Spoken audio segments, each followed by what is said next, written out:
Tülay'dan Örgüler YouTube kanalıma hoş geldiniz. Bugün bu güzel modelin anlatımını yapacağım. Bakın şöyle modelimiz ajurlu güzel. Yapımı kolay modellerden. Arka yüzü de şu şekilde. Bu parçamı şöyle lastiksiz başladım. İsterseniz lastikli de kullanabilirsiniz bu modeli. İpim orta kalınlıkta. Şöyle bir ip. Kullandığım şiş 4 numara. Evet. Bu modelde ilmek sayısına gelince 2 ve 2'nin katları, yani çift sayıda olması gerekiyor. Yapacağımız örgüye göre bu şekilde ayarlayıp modelimizi kurabiliriz. İsterseniz yapım aşamalarına geçelim.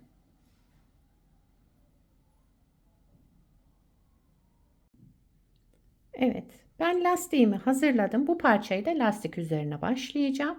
O şekilde de görmenizi istiyorum. Hem lastik üzerine hem lastiksiz nasıl olacağınız görmeniz için lastiğimi başladım. Şöyle önce de söylediğim gibi ilmek sayımız 2 ve 2'nin katları. Şöyle ayarlayacağız. Benim şişimde 18 ilmeğim var. 18 ilmekle modelimi kurmaya başlıyorum. Modelimiz 2 sıradan oluşuyor. Birinci sıra ön yüzünde yapacağımız işlem bu. Kenar ilmeğimi örmeden aldım. Kenar ilmeğinden sonra bir artırma yaptım önce. Daha sonra bu iki ilmeğimizin ikisini bir alarak düz ördüm. Sola doğru kesmiş oldum. Önce bir artırma, daha sonra iki ilmeği sola doğru keselim. Önce bir artırma, daha sonra sola doğru iki ilmeğimizi keselim. Yani iki ilmeğimizi bir alıyoruz. Şu şekilde düz örerek şöyle ikisini bir topladım, düz ördüm. Tek ilmek çıkardım. Burada kesmiş oldum bir ilmeği. Ve onu tekrar artırıyoruz. Şöyle ön yüzünde yapacağımız işlem bu. Dediğim gibi modelimiz 2 sıradan oluşuyor. Arka yüzünde de aynı işlemi yapacağım ama ters örerek. Bir artırma yaptım. Son kalan iki ilmeğimin ikisini bir aldım.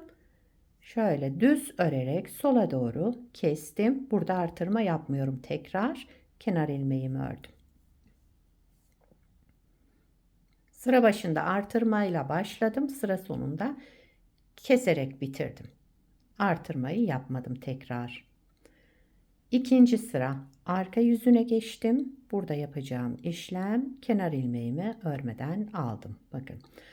Önce bir artırma yaptım. Daha sonra öndeki bakın ters ilmeğim, arkada şu artırma yaptığım ilmeğim. İpi kendimden tarafa aldım. Bu ikisini alarak şu şekilde şöyle topladım. Ters örerek tek ilmek çıkarttım. Önce artırma, daha sonra ters örerek tek ilmeğe düşürelim iki ilmeği. Önce bir artırma, daha sonra bu iki ilmeğimi topladım. Ters örerek tek ilmeğe düşürdüm. Bir artırma, daha sonra bu iki ilmeğimi topladım. Ters örerek tek ilmeğe düşürdüm. Yani kesme işlemi yapıyoruz. Ön yüzünde düz örerek yapmıştım. Arka yüzünde ters örerek aynı işlemi yapıyoruz.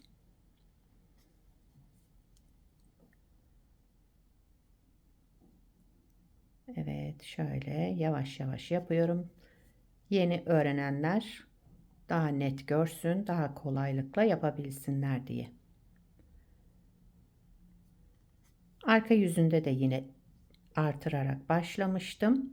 Şimdi son iki ilmeğim kaldı arka yüzünde. Bir ilmek artırma yaptım. Daha sonra bu iki ilmeğimi de ikisini bir toplayarak kestim. Tek ilmeğe düşürdüm. Artırma yapmadan kenar ilmeğimi ördüm. Arka yüzünde yapacağımız işlem bu. Yani sıra sonuna kadar aynı işlemi yaparak tekrarladım.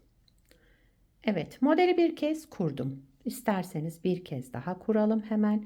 Şurada ön yüzünde düz örerek kesme işlemlerimize başlayalım. Birinci sıra ön yüzündeyim. Tekrar kuruyorum. Kenar ilmeğimi örmeden aldım. kenar ilmeğinden sonra bir artırma yaptım. Sıradaki 2 ilmeğimin ikisini bir alarak düz ördüm. Bir artırma, 2 ilmeğin ikisini bir alarak düz örelim. Bir artırma, 2 ilmeği, yani önde bakın düz ilmeğim, arkada şu artırma yaptığım ilmek.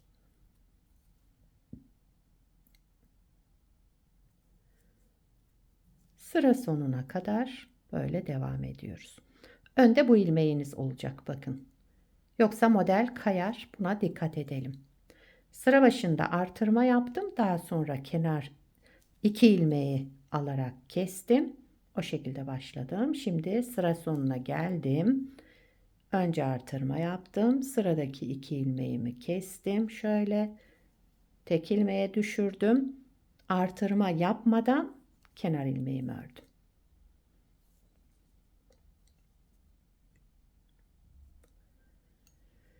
İkinci sıra arka yüzündeyim. Kenar ilmeğinden sonra bir artırma, sıradaki 2 ilmeğimiz. Bakın öndeki ters ilmeğim, bir sonraki artırma ilmeğim. Bunun ikisini bir aldım, ters örerek topladım. Kestim, tek ilmeğe düşürdüm yani. Bir artırma, daha sonra bu 2 ilmeği aldım, ters örerek kestim.